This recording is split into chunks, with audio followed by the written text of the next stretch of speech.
Get ready for a wild ride through the world of digital creation and beyond, because we are diving straight into the headlines today. First up, take a look at the humble origins of RuneScape as we uncover how brothers Andrew and Paul Gower actually got their own mom to help design the game's first enemies. It was a true family affair, long before the team even thought about hiring professional staff to build the legend we know today. Never run out of battery again with the INIU portable charger, the slimmest 10,000 mAh power bank that keeps your devices charged on the go. Stay powered up wherever you go. Click the link in the video description to shop now on Amazon. Next, we're taking to the skies to settle the debate on whether you really need to spend big money on your next drone. We are putting the affordable sub-$300 Skyrover S1 head-to-head with the industry powerhouse DJI Mini 4 Pro to see which one truly delivers for content creators. You might be surprised to see how the competition is finally giving the market leaders a run for their money in terms of smart tracking and stability. Shifting gears to the high-stakes world of politics, we have a story about how a single social media post from a creator ignited a firestorm of candidate allegations. It is a massive reminder of how much influence individual voices hold in the current election cycle. We are breaking down what went wrong and how this one viral moment sparked major controversy for those involved. Finally, we are heading to Strasbourg to celebrate the massive success of the 111th edition of the Creators Market. From the stunning visuals of graphic designer N4 Kai to the quirky, handcrafted inventions of Super Octopus and the nostalgic poetry of Paula on a corner of the table, this event is pure inspiration. If you love these updates, hit that like button, subscribe to the channel, and ring that bell to stay in the loop for our next report. Ever wonder how one of the biggest gaming legends in history actually started? It wasn't in a high-rise office with $1 million budget. It began in a living room with a couple of brothers and a very unexpected source of creative help, their own mom. That's right, before RuneScape became a global phenomenon, the Gower brothers were just trying to build something they could play on the crummy computers they found in their university library. They were tired of the hassle of installing games from physical disks every single time they sat down to play, so they decided to build their own browser-based world. The genius here was the constraint. By designing the game to run on basically any potato-tier hardware with a slow internet connection, they accidentally built the perfect formula for mass accessibility. But here is the real kicker. They didn't have an art team. They didn't have a design studio. They had their family. Friends were sketching goblins, their younger brother was drawing up bats, and even their mom was handcrafting bears to fill out the world. It's wild to think that the backbone of such a legendary MMORPG started as a literal mom-and-pop operation. They weren't trying to change the industry or build a massive business empire. They were just two guys having fun. It wasn't until the community actually started to grow that they finally formed JJX and started treating it like a real company. It's a powerful reminder that sometimes the most enduring projects come from the humblest beginnings, fueled by nothing but passion and family support. It really makes you wonder if any of that original, mom-made, art is still hidden away in the game's code today. If you enjoyed this trip down memory lane, hit that like button, subscribe for more gaming history deep dives, and let me know in the comments. What is your favorite bedroom project game that took over the world? Remember, every massive empire has to start with a single, humble sketch. Ever felt like you need to take out a small loan just to get decent aerial footage? We've been trained to think that unless you drop $800 on a DJI, you're stuck with a glorified paperweight. But what if I told you the landscape has shifted? Today, we're looking at why the sub-$300 Skyrover S1 is forcing us to rethink what entry-level actually means, especially when compared to the gold standard, the DJI Mini 4 Pro. At first glance, these two are fighting for the same shelf space. They both hover under that magic 249-gram threshold, they both shoot 4K at 60 FPS, and crucially for all you TikTok and Reels addicts, they both offer true vertical shooting without that annoying cropping.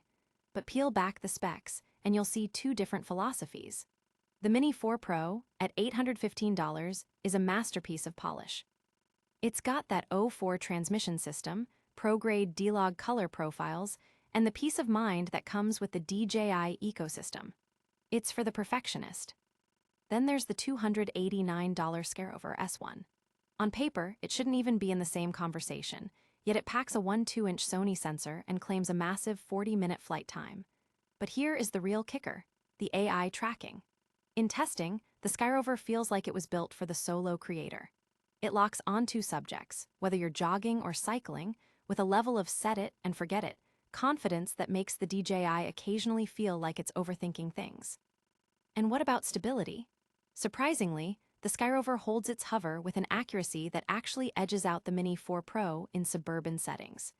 It's not that the DJI is bad, far from it, but it's a reminder that hardware is becoming a commodity, and software is where the real battle is happening. The Skyrover's obstacle avoidance is remarkably forgiving, making it a dream for first-time flyers who are terrified of smashing their investment into a tree. So, who wins? If you're a pro who lives in the editing suite and needs absolute, bulletproof reliability, DJI is still the king of the castle. But if you're a creator who just wants to get the shot, get it vertical, and get it posted while you're out on the move, the S1 isn't just a budget alternative. It's a wake-up call for the industry. Competition is pushing boundaries faster than ever, and that is a massive win for your wallet. If you enjoyed this deep dive, hit that like button and subscribe for more tech breakdowns. So, are you sticking with the established giants, or are you ready to take a gamble on the underdogs? Let me know in the comments below. Have you ever wondered how a single post from a creator can spiral into a full-blown political scandal? It is a wild reminder that in the age of viral media, the line between casual commentary and candidate allegations is thinner than ever. Recently, a seemingly innocuous post set off a firestorm, pulling candidates into a whirlwind of accusations and public scrutiny. This isn't just about a disagreement. It is about how social media now dictates the narrative of modern campaigns, where one influencer's perspective can force a candidate onto the defensive before they can even issue a press release. It is fascinating to watch how quickly a creator's perspective can shift from just sharing to driving the news cycle. This incident at NBC News really highlights our new digital reality. Accountability happens in real time, often fueled by the creator economy. If you found this dive into the intersection of digital media and politics interesting, hit that like button and subscribe for more deep dives into how our news is shaped. Ultimately, the question remains: are we witnessing a more transparent political landscape or just a more chaotic one? Ever wondered where the beating heart of local creativity actually lives? Well, in Strasbourg, it's not hidden in a museum.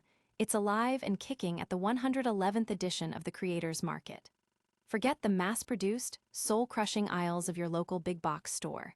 This is where passion meets craft. Just look at N4 Kai, the graphic designer behind the iconic Neudorf Market poster. He didn't just make a sign, he wove the very soul of Alsace into his work, blending artisan tools with local heritage in a way that feels both timeless and fresh. But that's the magic of this place. The creators here aren't just behind a table, they are the exhibit.